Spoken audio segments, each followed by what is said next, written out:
For sure. I mean, several. I mean, I had them from the time I was 17 until I was around 23, 24. So, the big ones were Talking Barney was a really big one. Power Rangers, huge. Right. I mean, that thing was, I mean, it was bonkers. And it just sort of came out of it.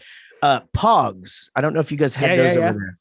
I never knew Pogs what was to do with them, but everyone collected them. right. Well, the thing about Pogs was most of those name brand things were very hard for me to compete. It was very hard for me to first of all, I couldn't afford to buy the quantities that like Walmart and Target and Toys R Us did. So I really like honestly, those stores sell things like that sometimes below their cost just to get you in there. So you'll buy a blender and a hand towel, because that's where they're making their money. And that's business. I get it, but it's very hard for a store like mine to compete in that, which really at the end of the day sort of drove us out of business, as video games really, really got more and more popular.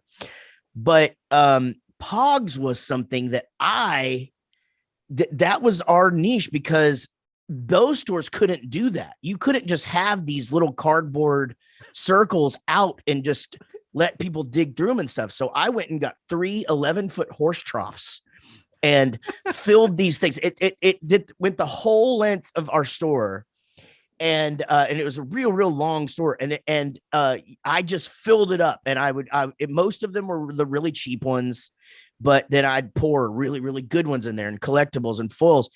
And so on any given Saturday, Sunday, I mean, all that 33 feet, both sides, just kids and their parents digging through those things, which then was great. It's fucking Pogs flying everywhere. Yeah. Right now it sounds like a freaking COVID nightmare, but that's the world we live in. But that craze was a really good one. The Talking Elmo thing was a good one. Oh, Holiday Barbie was a really big one. And then My Size Barbie, they came up with this Barbie that was like 4 foot tall.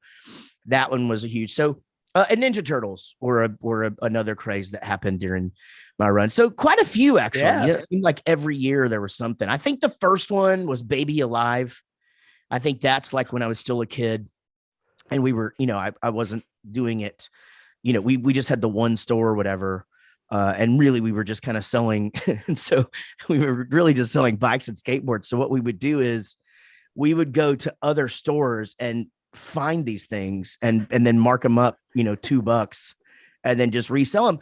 Just so that we could say through the door and stuff. Well, just so that we could say we had it. We had to legitimize what we had. And honestly, that's how we did like Ninja Turtles and things like that. We would go and come down to Dallas or whatever and go into the store and buy them for $3.99 and then we'd sell them for $4.50, and it was just whatever you could do because people will come in the door and they'll go, "Hey, do you have this?" And if you say no, they turn around and walk out. But if they, let me show you where it is. And they have to pass by all this stuff. Yeah. And where we made almost all of our money was stocking stuffers, because again, we could have all of these things that were $1, $2 that people could pick through and play with and spin and yo-yos and just things like that.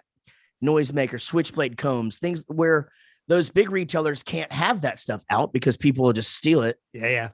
And so they couldn't compete with us on that. So you would literally have people coming into the store buying $200 worth of 99-cent shit, and, of course now they have those stores, right? Like the 99-cent stores and stuff. But back then that was fun. But again, that was the idea. Get them in to buy that, Raphael, and then they leave with the, Chinese handcuffs and, I'm not sure you can say that anymore, but that's what they were. Yeah. I mean, it says it on the package, finger handcuffs, I guess, or I don't even know.